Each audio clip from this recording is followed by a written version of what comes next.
Shalom, this is Mary Omni from the World Government House of King David, Holy Covenant Constitutional Enforcer. This is a Republic Notice. The title of this Republic Notice is called Woodrow Wilson, the Antichrist, had white immigrant support 100 years. Woodrow Wilson, the Antichrist, had white immigrant support 100 years. Let me go first to 1877. In 1877, Rutherford B. Hayes was the last constitutional president. And there was a compromise made, and the compromise that was made was that national security, the U.S. corporation, would no longer protect the rights of the constitutional vote or constitutional citizens. And the reason why is because the popular vote with Rutherford B. Hayes, who was a Republican, and his Democratic opponent, came down to a popular vote. And a compromise was made in order for Rutherford B. Hayes to keep his presidency. And the compromise was that all the troops, the posse comitatus, left the southern states. In other words, Esau had sold out his birthrights. See, because otherwise, he wouldn't care if national security was in the South, protecting the constitutional citizens, had he had constitutionality himself. And the proof that they wanted the U.S. corporation to suspend national security in the southern states is the proof that Esau knew by 1913 he had no constitutionality himself. Because if he had constitutionality, he will want his Bill of Rights and his voting rights protected. So he know he didn't, and therefore he wanted mob rule outside of the Constitution. Therefore, Rutherford B. Hayes of 1877 was the last constitutional president. Now, I'm going to tell you who the modern constitutional president is, but let me tell you, Rutherford B. Hayes of 1877 was the last one. National security was called off to uphold the Constitution. And therefore, Esau, who had already sold out his birthrights, wanted a mob rule, as Esau sold out his birthrights in 1865 when he went back on the 13th Amendment and instilled black codes within the state. In other words, he went against his own constitutional suffrage that had already ratified the 13th, that had become solid and still because it's a non-considered amendment, and once it went in the Constitution, you couldn't touch it. So he put in a de facto black codes against his own constitutionality. Right then there, in 1865, he sold out his birthrights. Okay? Now, in 1877, after the U.S. corporation, which was for national security and protect the Bill of Rights, Rutherford B. Hayes said for the Bill of Rights and the Constitution not to be protected, because when you're not protecting constitutional citizens, which black Americans are, you cease right then protecting the Constitution. The black Americans are Judah. You don't protect God's people, you don't protect the Constitution. Okay, we're God's namesake.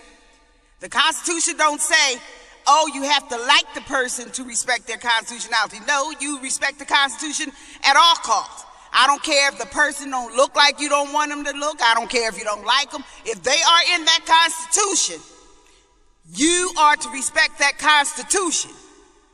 I don't care how they look to you.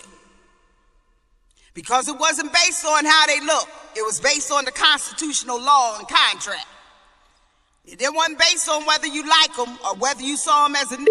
It was based on the constitutional law and contract, and they was in it as citizens, and they are in it. So the national security in 1877 was called off. Now, okay, bring it up to 1913. Woodrow Wilson was elected by Ku Klux Klan mob rule. They had started hanging blacks and doing everything to discourage their voting. So therefore, Esau knew he had no constitutionality, and that's why he wanted mob rule. And finally, he got his mob rule president to hijack the Constitution and step in the holies of holies and call himself a president, where he set up idols in the holies of holies, because the Constitution is the Holy Covenant. So it was mob ruled because they excluded the Constitution, and they went with a majority mob rule in white robes who can hang and burn and whatever, just to force their point of white supremacy. They wanted the Constitution to be white supremacy. They didn't want it to be the law of the contract of the Republic. They wanted it to be white supremacy. So they put a white supremacist in there by the name of Woodrow Wilson in 1913, and he then went into the Holy Covenant Constitution and said he's going to birth a new nation and diss the Republic. So he set up idols of the big white burning crosses, the white horses, the Klan robes, the fire. All these was idols set up. The Antichrist set up his idols in the Holy of Holies and said, I'm going to birth a new nation, and I'm going to throw away this covenant holy contract that held blacks in it, and I'm going to birth a new nation as Woodrow Wilson, the Antichrist, because I'm against the Holy Covenant, the Constitution. So I'm anti the blood of Christ, because the Constitution holds the blood of Christ. America was forged in the blood of those who serve the kingdom of God. So he set up his item, said he's going to birth a new nation, but he didn't birth a new nation. He went on to successive amendments, like it was the 15th, they wanted to ignore, which they still ignore, and it's 2013, and they still ignoring the 15th Amendment. And this how you know all these hypocrites have no constitutionality whatsoever, no matter how much they cry about gun rights, their constitutional rights, their citizenship rights. You know they all hypocrites.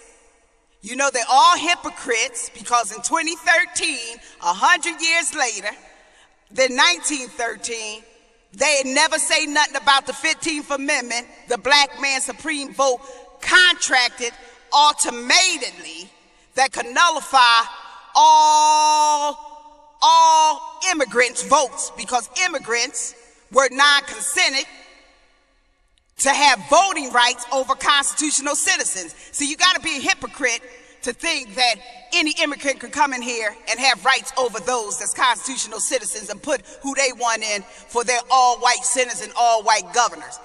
This is proof. This is proof they followed the Antichrist, the birth of a new nation that would ignore the 15th Amendment, that would ignore the black people in the Constitution, that would set up white supremacy and robes and idols of crosses and burning crosses and robes. And they never said they were going to start at one amendment. They said they were going to birth a new nation, and this new nation was a parasitic Antichrist nation that wanted to trampled the covenant, but didn't have enough resources to start at one in the birth of his new nation. So the birth of new nation was white supremacy trampling the holy covenant that held the white and black, Ephraim and Judah heirs, okay? Because our holy constitutional writers, revolutionary civil wars, is part of that church of Ephraim heirs, and a lot of them are white, and a lot of them are native. You know, this is our constitutional family, constitutional true American family. Okay? See, the constitutional true American family can't ignore their amendments, because their amendments are in the spirit of the contract that automates supremacy automatically. Now, they can ignore this fact just like they can ignore the 15th Amendment. And see, that's what they did. But the 15th Amendment is the New Jerusalem Law, and it's the supreme vote of non-consent. So this supreme vote of non-consent said that you never birthed a new nation. All you did was set up a parasitic Antichrist regime to trample the Holy Covenant. And white folks wanted their all-white senates and their all-white governors and their all-white privileges and their all-white jobs and all this stuff to make sure they were so much better than blacks. The average white and immigrant American bragged about how blacks was in ghettos and how blacks was on welfare and how blacks took from them. But yet they had to follow a regime that so-called birthed a new nation on black wealth, okay?